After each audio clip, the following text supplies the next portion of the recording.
Hello, and welcome back to another riveting episode of Jenny with Why. For today's special, we are going to talk about WGU and the fact that I got my master's through WGU.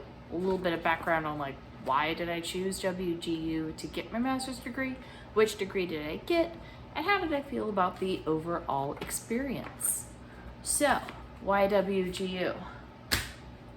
Accessibility meets affordability. I knew I was probably going to want to go back and get my master's after I got done with my undergrad years. Now, my undergrad years were a wildly different degree than what I actually picked for my master's. My undergrad years were fine arts, photography at Parent School of Art and Design.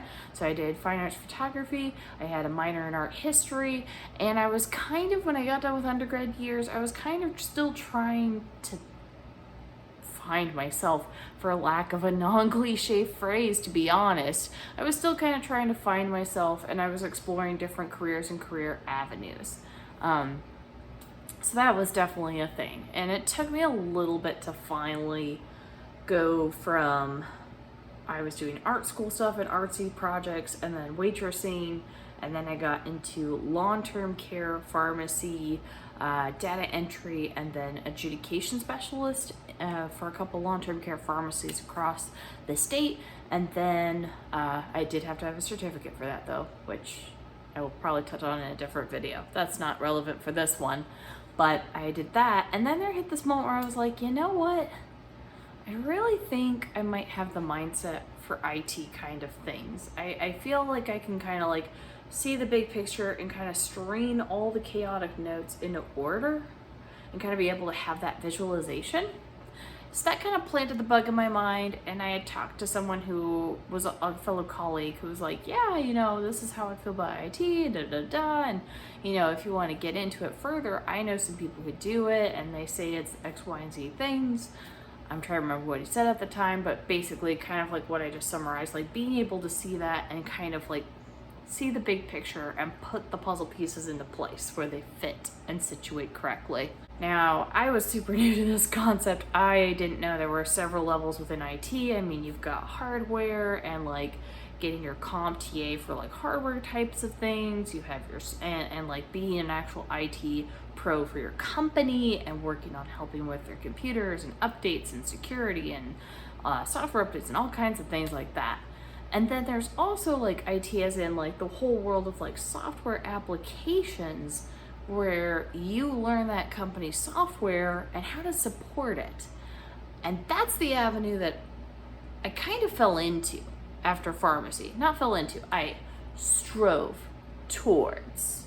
There was diligent effort and way more interviews than I really want to talk about right now that took me to get into that realm. So hoppity skip, fine arts degree in waitressing and some artsy gigs, to pharmacy billing and data entry, to now level 1 software support and being in a call center, which might add is strenuous work. I have been on both the call center taking the calls, doing the support, and then I have also dealt with call center representatives who are kind of regurgitating the same responses and have a hard time thinking outside of the box for troubleshooting. We're so dedicated to their process and just regurgitating the same resolution to me that I was like, I know what you're doing, please stop. I want to talk to a supervisor. So I have been on both ends. That end was when I was dealing with Cricket with that whole debacle. I had a video on that with my upgrade gone horribly awry, and they thought I stole my phone. Long, glorious story. There are more details. I can probably link the video below, or it's a little bit further up on my channel from earlier this year. But yeah, craziness. So I've been on all sides, and I was in level 1 support, and I was like, I've been wanting to go back to school. I'm not sure. I kind of also landed into a role in that company about 2 years later that had me thinking more about projects and things, and then boom, okay, I'm gonna try to go to grad school, which easier said than done, but easier with WGU, because at that time that I was going, which was beginning of 2019, I made my decision in January or December of 2018, big January of 2019, to go back to school. So I started looking through the degree programs and trying to figure it out, and I just love that they were 100% online.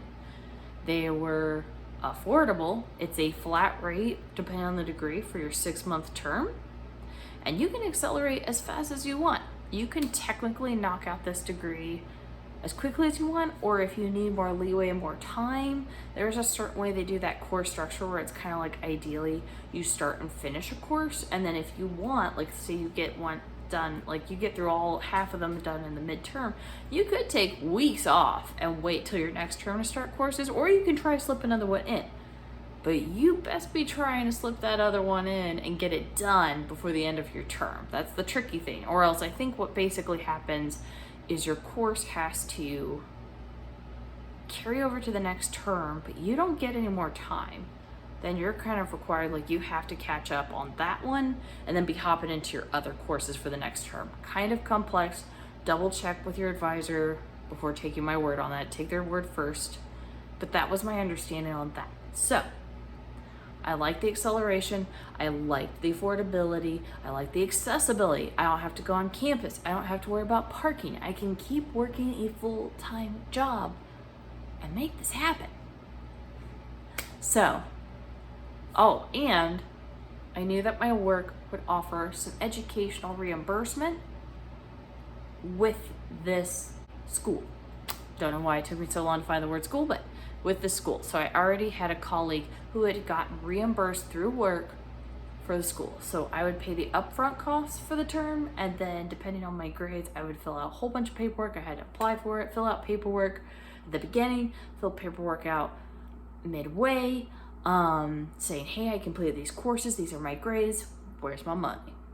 Money.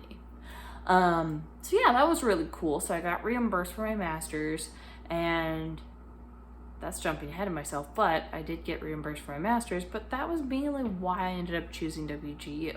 For the exact degree that I chose, part of it was just, what can I do that matches with my interests and where I want to go? I was starting to really have a hankering and a taste for project management. Having not really previously done much in projects at all, but I just kept hearing things. I was like, you know what, that seems like it fits my personality traits. I would love to give it a try.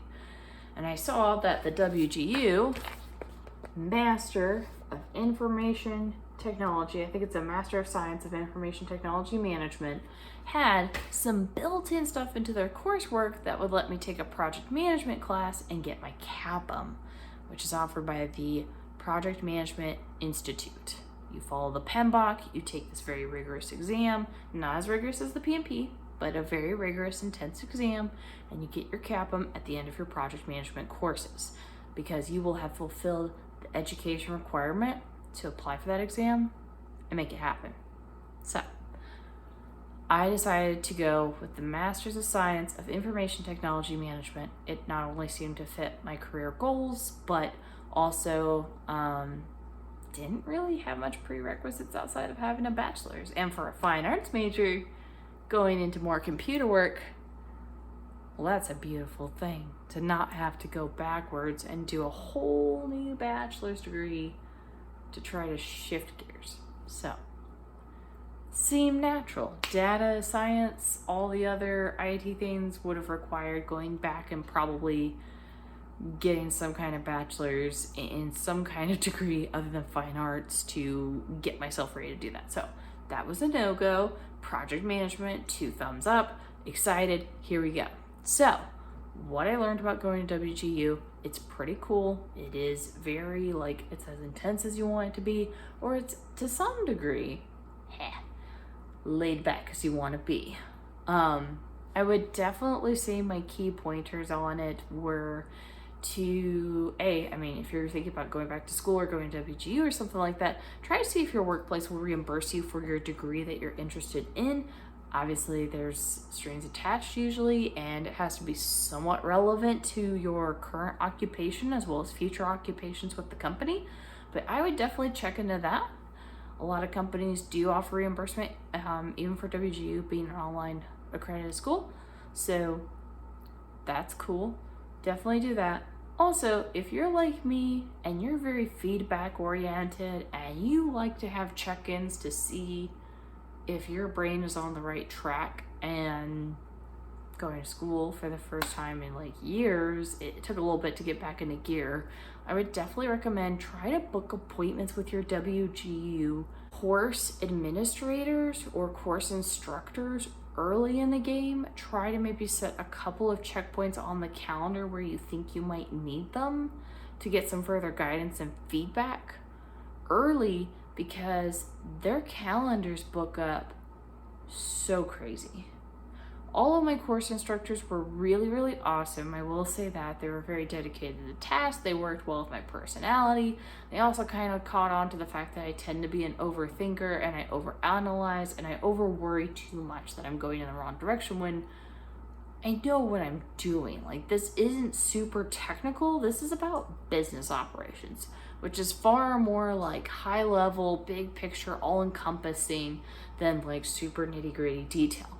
The most detailed classes were the project management class and the finance for IT managers class that I took as well. That one blew my mind because having not taken a finance class before, that was interesting to go through cash flows and try to determine the cash flow and how to figure that out and doing those checks and balances.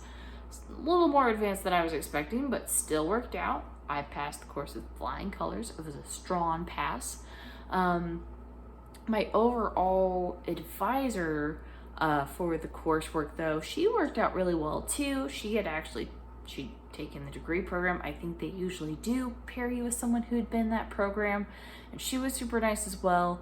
I'd heard some horror stories from a few other people saying their advisor was just so unresponsive and they weren't getting what they needed, but I did well. I paired well with my person over the whole program, and she helped guide me along. And then also my course instructors were super, super awesome as well.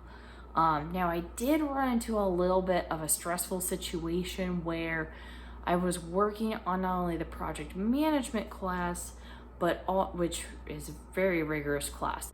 You have to immerse yourself in that subject matter to pass. But my course instructor for that class, the project management class, and for my capstone did have some unexpected family emergencies come up, which was stressful for her, but then it also made it where I kind of felt like I was left without a resource really. So I ended up I think I saw one of her automated messages to email one of the other course instructors that I hadn't worked with before. And so I set up time with her. It was, let's just put it this way, it was a little chaotic because there are some things with like your capstone project and even the project management class where I think I had to touch base with a course instructor. I was not supposed to just go in and start certain things blindly. I had to iron things out with them, like my proposal for my capstone and everything had to be approved ahead of time.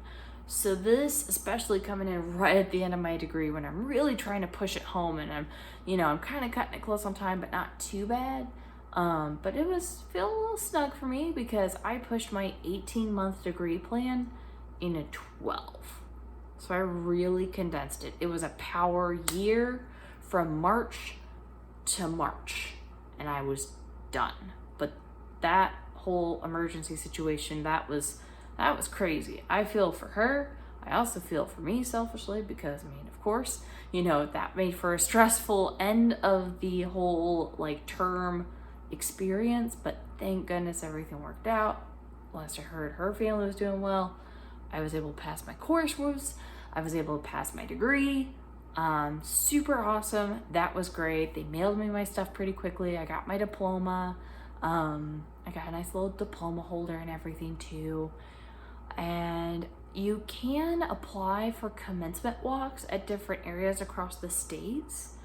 And I had been planning on going to the class of 2020 Seattle commencement walk, but then it all got canceled. I watched it cancel a month before we were supposed to go. It was June of 2020, and obviously in Seattle, it didn't work out. So in some ways, it almost, weirdly enough, doesn't really feel like I graduated because of that interruption.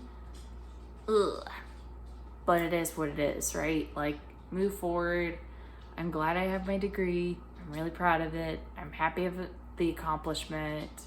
I'm just happy to say I got my master's. It took a while to find my area of focus, but I have my master's, and also thankfully too, I'm fortunate enough to have a job now that actually leverages part of that degree program too. So I did want to show you all a little bit of the program guide here. My goodness, the pages are sticking together and they're so dusty. Now remember, this is from back in beginning of 2019, so it's a couple years old, but it has like the whole mentoring approach, accreditation, the degree plan. You can join Facebook groups for whatchamacallit, connection with other students. They do have their own orientation, super easy going, for how to like set up, how to work within communities, how to access the tools, the library, all your stuff for papers, all the how to deal with your academic process and everything, progress, learning resources. These, I think, are the key things. There was one class that I took that I'm not seeing here, and it was a finance class for IT managers, and it was extensive. It was one of these. Where was it hiding? There was something. It was a finance class. But anyways, there was a finance class in there that was probably my trickiest. They do kind of change the curriculum. I know project management, you don't have to get your CAPM anymore. They used to make it where it was kind of like a requirement as part of the class. But now you have the option to either do a WGU assessment, a standard assessment test, or you can go ahead and proceed with the PMI membership and getting your CAPM. It's really up to your career goals, to be honest, and your own personal preferences too. So you don't really have to. You don't have to take that project management class with a CAPM. You can just pass a WGU assessment, which is basically an exam, their own exam, instead. Totally up to you, but yeah, it's pretty cool. They'll give you little like course descriptions on what's covered, how to think about things holistically and the big picture and all that good stuff. And I personally just like having paper stuff. I know it's terrible, it adds to clutter, but I love it. So yeah, I just wanted to give you guys a little peek of that. This was the beast. This thing on average runs usually anywhere from like 60 to 100 pages. Now, it's not all writing. They did have a template, basically, kind of, roughly. Like, it was like, fill in the stuff here, answer this way, fill out receipts and invoices with your vendors, things like that. This was the big kahuna project at the end of your program that basically puts all the pieces together into your own project document. It was extensive. I pulled many an all-nighter. I don't recommend doing that, but that's what happened. But yeah, the capstone was definitely the big one, and they can't really give too much guidance on how to do this, but at the same time, they offer so much of a structure with their little like chart template. If you follow along and fill out your data, you're gonna pass it. You're gonna be okay, and it's not the end of the world. You can always resubmit it. That's the nice thing, is it was a pretty forgiving program. Even if you didn't get it on the first try, you could resubmit it. But usually, I can't think of a single assessment. There was one assessment, and it wasn't this capstone, where I had to do a redo because they didn't feel I addressed the question they asked good enough. But it wasn't the capstone. My 85-page capstone passed, so woohoo! Nice. I love it. But don't feel bad if you don't pass it on the first try. Don't beat yourself up. Just pick yourself back up and do it again. But yeah, just wanted to give you guys some insight on the magazine or the course stuff itself. So I know that was kind of a lot of information really quickly. We talked about accessibility, affordability, billing rates, reimbursements, a little smattering of the coursework. Did I think the coursework covered a pretty broad spectrum? Yes. Did I think it was super difficult? Most of the courses? No. I really overthought a lot of them, and I probably could have gotten my degree a lot faster or had bigger breaks between terms, but me being me and being an overthinker, it just took me a little longer. So I did need the full 12 months to do my giant capstone project and all the other courses leading up to it. But I'm thankful I did. Happy to have accomplished it. So I hope this offers a little bit more insight. Give a thumbs up if you like this kind of content, these shared experiences on a super personal, somewhat high level, kind of detailed, random tangent stories, and have a great rest of your weekend. Thank you so much for watching. Bye.